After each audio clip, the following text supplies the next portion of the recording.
Good morning और happy साबत सभी को। आज सितंबर 23 है और आज का जो मिशन रिपोर्ट है वो आया है लिथुआनिया से। लिथुआनिया एक ऐसा देश है जो यूरोपियन कॉन्टिनेंट में है और ये एक्चुअली वर्ल्ड वार जब 2 चल रहा था, विश्व युद्ध बोलते हैं शायद, जब वो चल रहा था तो उस समय की कहानी है, एक महिला की कहानी है। लिथुआनिया एक ऐसा देश है जहाँ पे आइस हॉकी और बास्केटबॉल लोगों सब खेलना पसंद करते हैं और वहाँ पे बहुत सुंदर सी बीचेस भी हैं। तो ये एक ऐसे देश से है। तो मैं एक जो 95 वर्ष की महिला है उसका नाम है एना। तो 95 वर्ष महिला की घोषणा ने लिथुआनिया पादरी आमडोस को हैरान कर दिया। महिला पॉलिन ने उसे बताया कि वह लिथुआनिया की राजधानी लिथुआनिया की जो राजधानी है, कैपिटल, वो है रीगा में एक 2 मंजिला घर को सेवेंथ डे एडवेंटिस्ट चर्च में बदलना चाहती थी। फिर उसने उस भवन के लिए द्वितीय विश्व युद्ध के जो उसके ऑनरशिप के जो कागज़ थे उसको प्रस्तुत किए। वर्ष 1991 था जब लिथुआनिया को इंडिपेंडेंट मिला, स्वतंत्र लिथुआनिया को मिला, क्योंकि वो उस समय वर्ल्ड वॉर 2 चल रहा था और जो उनका जो देश था वो सोवियत के अंदर था, यूएसएसआर के अंदर में था। तो जिसके कारण वहाँ के जो लोकल लोग थे उनके जो प्रॉपर्टी, घर, सब कुछ जब्त कर लिए थे। जो उनका जो लिथुआनिया का जो गवर्नमेंट था उनके अंडर कुछ नहीं था। तो ये जो महिला है एना, उसका भी जो घर, अपार्टमेंट, जो प्रॉपर्टी था वो सब ये सोवियत के अंदर में चला गया था। फिर भी उसे मालूम था कि वो जो उसका जो प्रॉपर्टी है उसे नहीं मिलेगा। फिर भी उसने क्या किया, उसने एक वसीयत बनाया। तो वसीयत बनाने के कारण तो उसने एक चर्च पास्टर, जो 7 डे एडवेंटिस्ट का एक चर्च पास्टर था, उससे बात की। फिर कहती है कि मैं एक वसीयत बनाना चाहती हूँ, मुझे 2 विटनेस चाहिए। और वो उस समय 1997-2 में वो ऑलमोस्ट 80 वर्ष की जैसी थी शायद। वो 1972 से उन पर काबिज थी जब इमारत के मूल मालिक एना ने मरने से पूर्व इच्छा जारी की थी कि उसके पूर्व घर को एक एडवेंटिस्ट चर्च में बदल दिया जाए। और जबकि वो बुजुर्ग महिला थी तो उसने उस पास्टर से बात किया कि जो मेरा जो अपार्टमेंट है, प्रॉपर्टी है, मैं वो 7 डे एडवेंटिस्ट चर्च को देना चाहती हूँ। तो फिर वो बुजुर्ग महिला थी तो वो मरने से पहले वो एक वसीयत जारी की और पास्टर से बात की कि मैं ये चर्च को एडवेंटिस्ट चर्च में देना चाहती हूँ। पर वो बोलती है कि मुझे पता है ये सब कुछ सोवियत के अंडर में है, जो मेरा जो प्रॉपर्टी है वो नहीं मिलेगा, ये कुछ भी लीगल नहीं होगा। फिर भी उसने एक वकील का इंतज़ाम किया, फिर वसीयत बनाया, फिर उसने 2 चर्च मेंबर को विटनेस बनाया। फिर उसने अपना जो प्रॉपर्टी, जो भी कुछ था उसके घर, उसके ज़मीन पे जो अपार्टमेंट थे, तो उसने पॉलिन के नाम में कर दिया, जो उससे कम उम्र में थी, पॉलिन। तो उसने उस पॉलिन को दे दिया। तो उसी बीच उसकी मौत हो गई।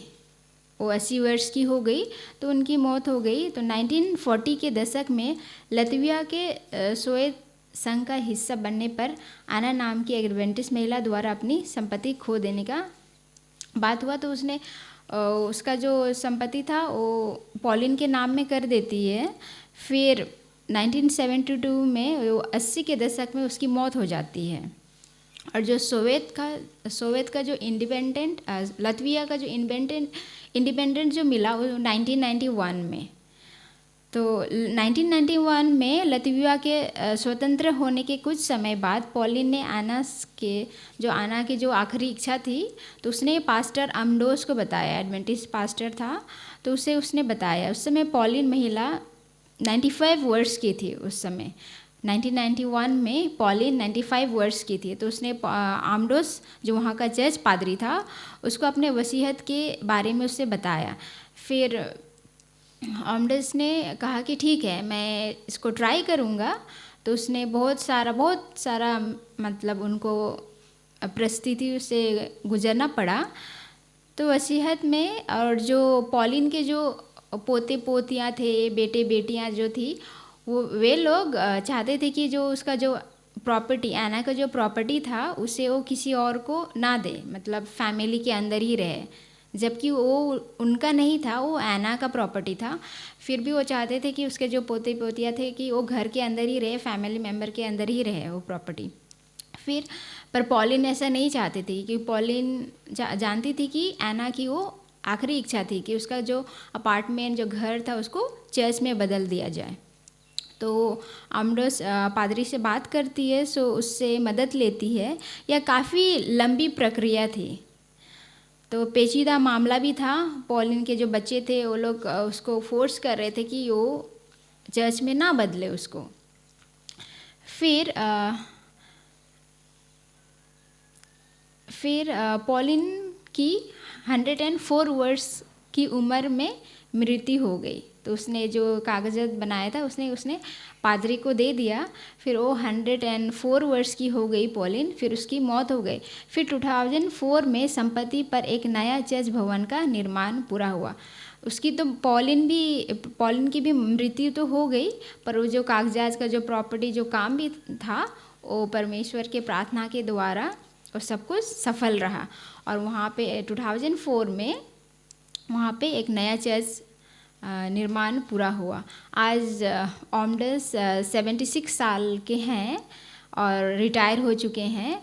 वो आना की पुरानी संपत्ति पर एक अपार्टमेंट में रहते हैं। वहाँ पे एक पुराना अपार्टमेंट, जो उसके प्रॉपर्टी में जो अपार्टमेंट था, उसमें वो पुराने अपार्टमेंट में रहते हैं। वो कहानी बताना पसंद करते हैं कि कैसे एना और पॉलिन ने विश्वास की आंखों से संपत्ति को देखा।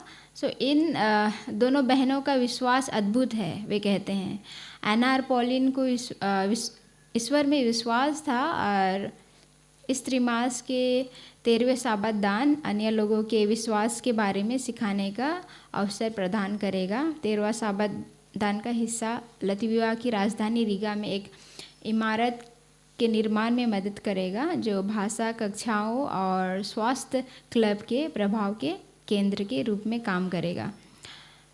फिर कहते हैं उदार पेशकश की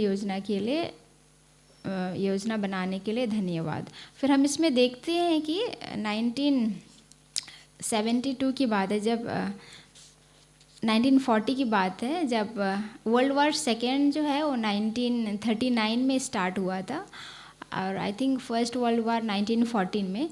तो बहुत लंबा युद्ध चल रहा था। उस घड़ी में भी जैसे एना जैसी महिला, वो अपने विश्वास में इतनी दृढ़ थी, वो नहीं रही अपना सपना को पूरा होते हुए देखते हुए, पर उसने अपना जो वसीयत प्रॉपर्टी जो था, उसने पॉलिन के नाम कर दिया।